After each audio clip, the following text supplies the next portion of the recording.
తమ స్థలం కబ్జాకు కుట్రలు జరుగుతున్నాయని, న్యాయం జరగకపోతే ఆత్మహత్యే శరణ్యమని అన్నమయ్య జిల్లా రాయచోటికి చెందిన మహిళ వాపోయింది. రాయచోటి రింగ్ రోడ్డు సమీపంలో మదనపల్లి చిత్తూరు రోడ్లో గల 2 సెంట్ల స్థలాన్ని ప్రభుత్వం 15 సంవత్సరాల క్రిందట ఇచ్చిందని, దానిని కబ్జా చేయడానికి ఒక మహిళ రాజకీయ కుట్రలు పన్నుతోందని సమీపాన ఉన్న అనేక మహిళ కన్నీరు మున్నీరవుతోంది. అయితే స్థలం తమకు దక్కకపోతే పిల్లలతో కలిసి ఆత్మహత్య చేసుకుంటామని హెచ్చరించింది. ఎవరికని చెప్పాలి సార్ మా బాధ? మా నాన్న చనిపోయారు, మేము బీదోళ్ళము, మా నాన్న చనిపోయారు, ఎంతమందికి అని చెప్పాలి సార్? మేము అందరికీ మేము లోకు అయిపోయినాం సార్. ఏడ లోకు అంటే అయినా కూడా మాకు జరుగుతుందా పని అంటే జరగడం లేదు సార్. ఎన్నిసార్లు సార్ మేము కట్టేది?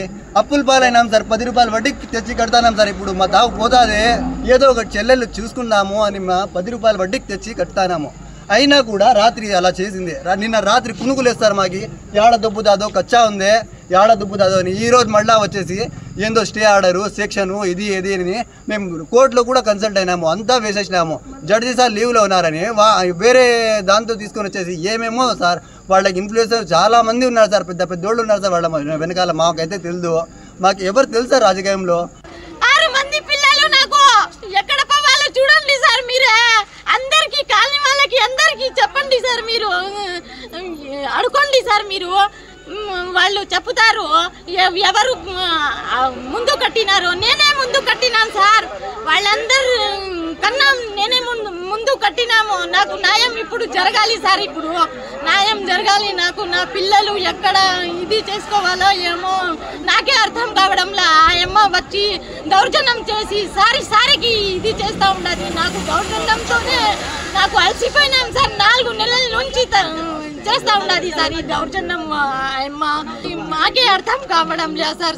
సారికి ఎన్ని డబ్బులు ఖర్చు పెట్టాలా సార్? నేను వడ్డీలకి తెస్తా ఉన్నాను. నేను వడ్డీలకి తెస్తా ఉండి చేస్తా ఉన్నా. అప్పుడు కూడా నాకు న్యాయం జరగలేదు సార్. ఏం చేయాలో సార్?